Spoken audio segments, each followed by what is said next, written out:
오늘 함께 읽게 될 통독의 본문은 사무엘상 18장에서 19장입니다. 다윗은 믿음으로 블레셋 족장 골리앗을 물리칩니다. 이를 본 요나단은 하나님께 붙들린 그의 믿음에서 그와 같은 믿음을 발견합니다. 이를 계기로 그들 안에 우정의 언약이 시작되고 서로 더 깊이 위해주는 또 붙들어주는 관계가 만들어집니다. 오늘 본문 이후로 사울과 다윗의 이제 긴장 관계가 시작되는데 그로 인해 일어나는 위기에서 오늘 이들의 우정은 요나단과 다윗의 우정은 다윗의 믿음을 붙들어주는 또 다윗을 보호해주는 그런 관계가 됩니다. 다윗은 사울이 보내는 곳마다 지혜롭게 행하게 되고 또 많은 좋은 결과를 얻게 됩니다. 이로 인해서 사울은 다윗을 군대의 장으로 세웁니다. 온 백성과 신하들이 이를 합당히 여깁니다. 블레셋과 전쟁을 승리하고 돌아온 어느 날 여인들이 춤과 노래로 환영하면서 이런 노래를 부릅니다. 사울이 죽인 자는 천천히요 다윗은 만만이라. 다윗의 공로를 더 크게 여긴 거죠. 이 말에 사울은 불쾌함을 느끼고 심히 노합니다. 이후로 다윗을 향한 시기와 징후가 자라나고 다윗은 변함이 없는데 사울의 다윗을 향한 시선이 질투로 바뀌고 이제 다윗은 경쟁 대상이 됩니다. 처음 사울이 다윗을 만났을 때 사울은 다윗을 참 크게 사랑했었고 골리앗과 싸울 때에도 하나님의 이름으로 그를 축복했습니다. 그런데 이제 자신의 인기와 관련된 일이 생기자 용납하지 않습니다. 다윗과 함께 하시는 하나님을 분명히 보고 있으면서도 그가 더 위세가 커져서 자신의 왕위를 그로 인해 빼앗길까 두려워합니다. 종종 영적 경쟁심이 우리 사이에서도 장독될 때가 있습니다. 당사자는 변한 게 없는데 주변 사람들의 어떤 시기와 질투, 이간질로 인해서 공동체 안에 어떤 관계 속에서 갈등이 조성되는 경우를 볼 때가 있습니다. 시기와 질투로 자신을 파괴하고 관계가 파국에 이르는 것을 악한 자가 기뻐하는 줄 우리는 알아야 되고 하나님께서 가슴 아파하신 일임을 바로 알고 늘 우리 중심을 하나님 앞에 잘 살펴야 되겠다는 생각들을 사울의 처음과 다른 이 변화된 모습에서 보게 됩니다. 사울은 점점 시기와 질투의 노예가 되어갑니다. 그만큼 악령에 더 지배를 받는 일이 일어나게 되는데 다윗이 어느 날 평소와 같이 수금을 다는데 다윗을 향해 2번이나 사울은 창을 던져 죽이려 했고 다윗은 간신히 피하게 됩니다. 사울은 다윗을 자신 곁에 이제 두지 않고 천부장으로 삼습니다. 이는 속내가 있었는데 이제 전투의 실전 현장에서 보내서 블레셋 사람들의 손에 다윗이 제거되길 바라는 마음이 있었던 것이죠. 그러나 가는 곳마다 하나님의 동행하심 속에 승리하게 되고 지혜롭게 행한 그의 모든 일들은 온 이스라엘로 하여금 더욱 사랑을 받는 기회가 됩니다. 그럴수록 다윗을 죽이고자 하는 사울의 계획은 점점 더 악해집니다. 직접 죽이는 대신 음모를 꾸미는데 딸들을 그 일로 내세우게 됩니다. 참 비정한 사람이 되어가죠. 처음에 골리앗을 이기면 누구든 많은 재물, 또 왕의 사이가 되는 포상을 약속했으면서도 이 약속을 내내 무시하고 있다가 이제 큰딸 멜랍의 사이를 삼겠다는 명분을 믿기로 해서 다윗을 전쟁의 현장으로 보내 죽게 하려고 했던 것입니다. 이렇게 오직 자신만 보이면 자신의 욕망만 채우려고 하면 이 모든 주변의 것들은 그 자신을 위해 도구화 되어질 수밖에 없는 것임을 생각해 봅니다. 그러나 다윗은 왕의 사이에 대한 것을 크게 여깁니다. 그냥 그랬던 게 아니라 실제로 그는 그 자신이 그럴 자격이 없다고 생각합니다. 다윗을 죽이려는 그 사울의 그런 음모는 이런 다윗의 겸손으로 실패가 됩니다. 왕의 사이가 될 수 없다라는 다윗의 겸손이 다윗을 지켜준 거죠.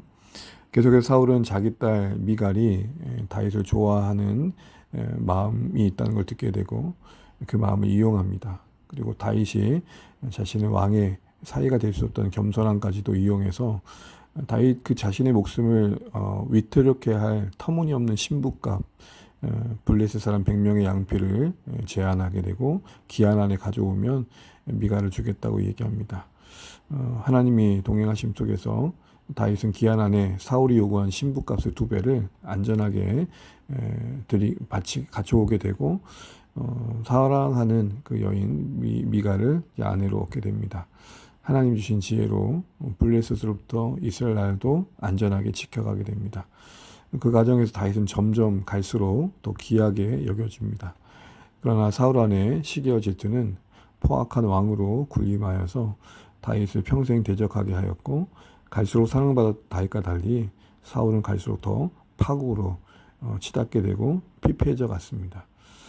사울의 이러한 모습을 반면교사 삼아서 혹시라도 주님 앞에 거리끼는 아주 사소한 내 미움과 욕심을 내가 혹시 용납하게 된다면 그것이 죄로 자라고 결국 우리 자신을 통제할 수 없는 데까지 이룰 수 있다는 것을 기억하고 말씀으로 지적하실 때 아멘하고 바로 회개하고 죄에서 돌이킬 수 있는 그런 우리가 되어야겠습니다.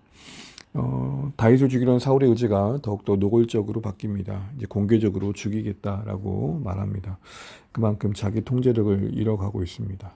죄를 부끄러워하지 않고 분별력을 잃은 채 공동체를 섬기려고 주신 고난을 정적을 제거하는데 남용하는 사울이 되어가는 모습을 보게 됩니다.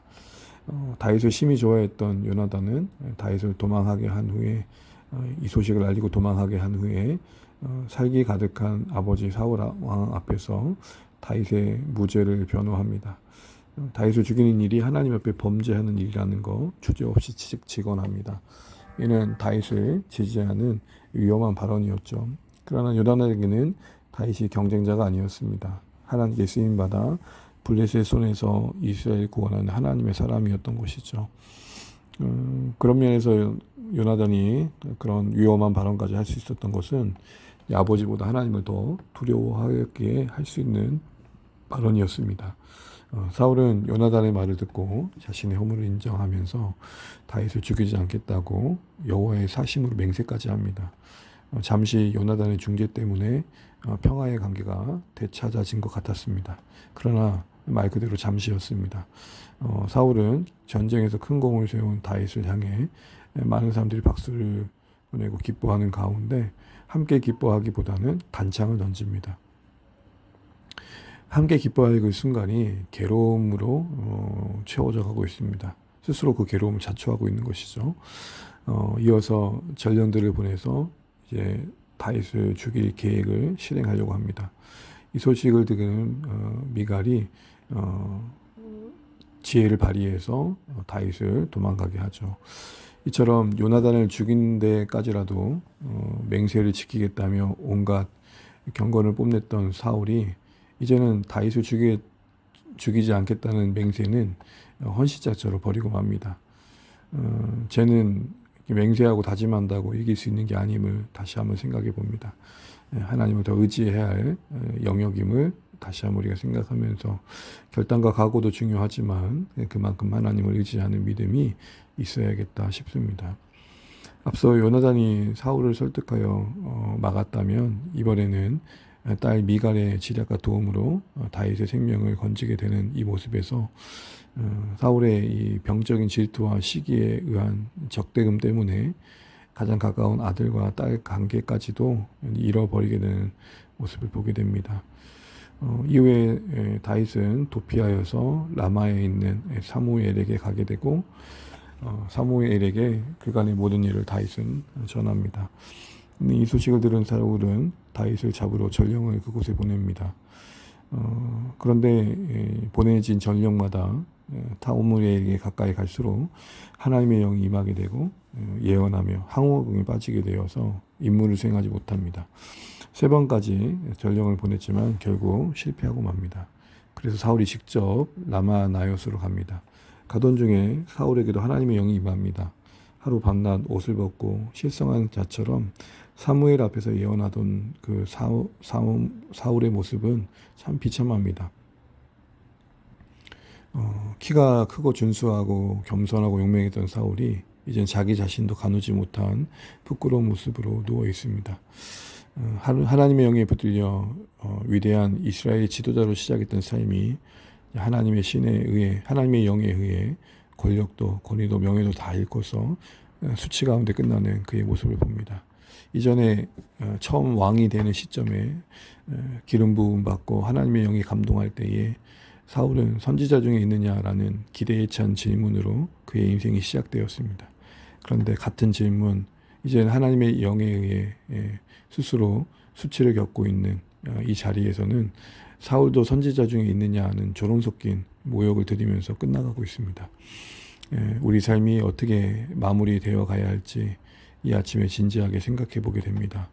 세월이 더해져 갈수록 매이는 것보다 자유케 되는 게 많아지면 좋겠고, 첫사랑의 감격이 성숙한 사랑으로 열매 맺어가는 행복이 더해져 가면 좋겠습니다. 이를 위해 하나님 더 깊이 묵상하고 자신을 돌아보고 그 모든 과정에 필요한 하나님의 은혜를 더 간절히 구하는, 하나님을 찾는 자리를 우리가 굳게 지켜가기를 결심하는 오늘의 말씀 되시기를 간절히 축복합니다.